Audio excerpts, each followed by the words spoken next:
Welcome to the Babbling Brooke podcast, a show where we talk any and all things related to Brooke High School. I'm your host, Mr. ZAMBITO, and I'm joined by my co-host, Pierce FERRELL. Pierce, welcome back. Ushering in a new school year, and look at us recording in September. Recording on September 11th specifically, which is a significant date, of course, in American history. But I would like to ask you a question. When do you think we recorded our first episode last year? It was late. It was late in the first semester, like pushing November, I think December. It was late November. That's rough. We're about 2 months ahead of schedule, so I'm pretty happy about that. Like I said, look at us. That new studio getting a lot of time. You know, I think most of our episodes last year, we referenced the lack of this new studio. The new studio, and sitting in my conference room in my office with the paper towel holder holding up our microphone, and it was. I thought it was a megaphone. Whatever it was. At one point you took a roll of paper towels and stuck the microphone in there, Pierce. That's how desperate we were. Yeah, that's how desperate. No funding. But look now, we're in our new recording studio. You know, we have a pretty solidified date and time where we're going to be able to do this show. At least, knock on wood, I hope. But look at us. Wood. But here we. Hey, they didn't need to know that. You ain't got to throw me under the bus like that. I'm not throwing you under the bus. Don't worry. I'm just saying. I knocked, and they could have assumed it was wood. Maybe. But I'm going to circle back to what you said at the beginning. Yes, we are recording on today, September 11th. I would be remiss if I didn't at least just say, today's an extremely important day that we as American citizens never forget. Even for those who weren't born at the time that tragedy happened on September 11th, it's important that you understand it, that you learn about it, and then you just, demonstrate the respect that the people who lost their lives that day and their families deserve.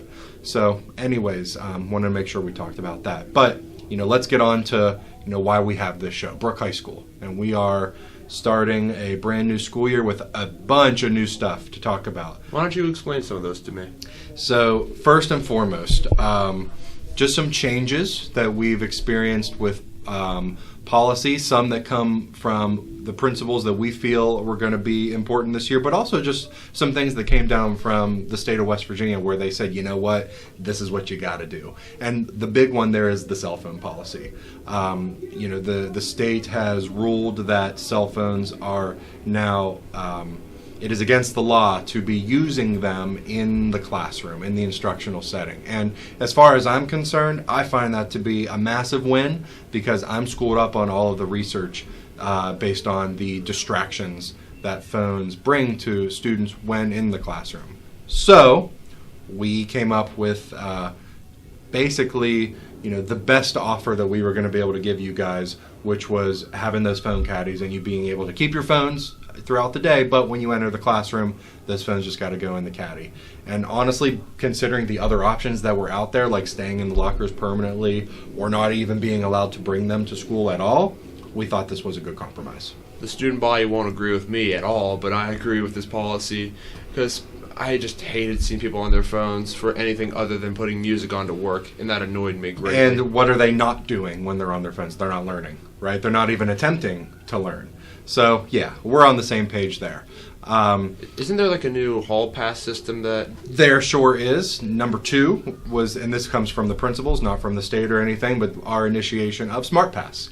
So, since I've been an administrator here at Brooke, we went on like a paper pass system, and that has some benefits, but for the most part, it's very easy to take advantage of and to slip, and, it's rather impossible for our hall monitors, when we have staff in the hallways at those times, to even know who kids are, if they're allowed to be out or not. So this Smart Pass really has solved a lot of those problems. Including the constant announcements to get students back to class, which also benefits us. And I'm going to tell you, I don't have the data in front of me, but just anecdotally from my observations, the hall traffic is significantly reduced during class periods, which means kids are in classes, which means when they're in their seats in front of their teacher, we can now learn. And that's our goal. That's why we're here. I wasn't emphasizing the hall traffic. I was emphasizing how the announcements aren't playing over every single time we record, which... That's true. Well, and again, I don't know how much we'll be able to hear announcements in our recording studio, so hopefully that won't even be a thing. I don't even think the conference room you had last year had a mic, and we still heard it quite well. Yeah. And that was funny. It always makes it for some funny moments. Last year was the year of interruptions. Some just funny little minor ones, like my radio going off. And then the water line breaks and snows. Well, then you kind of took it away there where I say there were little ones, and then there were actual natural disasters that, caused us not to be able to record. But hey, that's life. We're here now. But yeah, back to SmartPass. It's been great so far. It's been great for the teachers using it, for the hall monitors being able to see who should be in the hall. We've got really nice data showing us how often kids are making passes, how often teachers are issuing passes, all kinds of things that we can look at to help drive our decision making moving forward. And then the third big change this year would be with attendance. We modified the exam exemption policy due to just how the state wants us to look at attendance, and that has come with a lot of negative feedback. And I understand, when you're used to doing things one way and then it's changed the next year, I can see the resistance there. So what we're doing is we're just trying to get as much feedback as possible. We want to hear from the students, and we take into deep consideration when you guys bring up valid points. So that's something that we're constantly looking at. I don't think it's as much of the negative feedback as things changing from one thing to the next. I think it's the policy itself that people are not happy about. Because what if you're very badly ill and you have to miss a few days? Sure, and that's something I completely understand. And like I said, we are listening to you guys, and we're having those conversations every single day as to, is this something that we feel is going to be in your best interest moving forward, you being the collective you, the students. Is this going to be in your best interest moving forward? It's something we're paying attention to. And I apologize for cutting you off here, but speaking of students, you mind if I shout out the football team, the fall sports teams? Yeah, let's go right into it. Let's hear about all the fall sports. Cross country teams making strides. The soccer teams are Wait, the cross country team's making strides, like literally? That was not intended to be a pun. They're making strides in their runs. They're very close to making states as a team. Right. Well, we are very close. Been researching that for a while since I'm, as you know, a runner. The volleyball teams being really competitive in their games. It's very fun to watch them, even if they're not exactly winning games. Yeah, I mean that's kind of the way I saw it. Was one of the games that I've seen. They are competitive. I mean they're a good team. We're just not quite getting the result that we want. And I think there's a lot of good teams out there around the valley. I think volleyball's become a highly competitive sport. I think it's become very popular. And I don't know if you've ever watched it at the next level, but those girls can play. I mean, it's something that I think has really taken off. You have to have it in women's sports. You have to have ridiculous endurance to. Oh yeah, athletic ability, all of it. I mean, it requires all of it. Yeah. And speaking of being competitive, the soccer teams are being competitive as well in most of their games. I'm telling you, I've watched our girls play a couple times, and we got some ballers on that team. Yeah, they're fun to watch. And the football team is playing, as of this recording, it will be playing Cambridge tomorrow, so we'll be anxious to see how that goes. See if they can notch their first win of the season. Yeah, it hasn't been the start that anyone wanted, but you have to have realistic expectations. We have a brand new coaching staff who I wholeheartedly believe in. Coach Sassini is the guy for the job. He was at this place when Brooke was at its greatest, when we think about the history of this school. He knows what it takes. And the people that he has on his staff, I mean, I believe in them wholeheartedly. It's just about, there's a culture change that has to take place. The players have to understand that there's a new way that they're expected to do things. And that takes a little bit of time. We have to understand that. But I know we're going in the right direction. I mean, I see it every day. Having a coach like that always helps out a team, especially whenever you've had, 3 coaches in the past 3 years? Yeah. So, that's hard on the players. But like I said, these things take time. And I have the utmost confidence we got the right people in those positions, in those leadership positions, in those coaching positions, who are going to get us there. I wholeheartedly believe that the latter half of the schedule is going to give the football team some shine, make them make them look much better than they have. Well, that's what we want to see. We want to be able to see growth. We want to be able to see improvement. And I know that a lot of those players have bought in, and those younger players have bought in just with their dedication in the summer. I was here all summer, and I would see a nice full weight room during the summer. So I was impressed with that. That makes me optimistic about what's to come in the future. Anything else that makes you optimistic in the future for Brooke High School? I'm just curious. 100%, Pierce. As a matter of fact, what a lead-in. And I'll use that word again. We are undergoing a culture shift ourselves at Brooke High School, and we're doing that through an initiative called Leader in Me.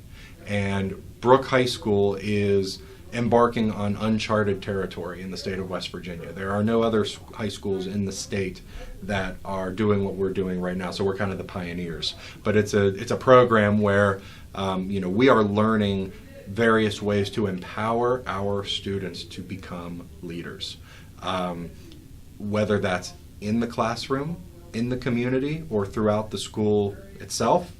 That's where our future aim is, and we've used our Bruin leaders as kind of our pilot group, if you will. They're called our Student Lighthouse Team.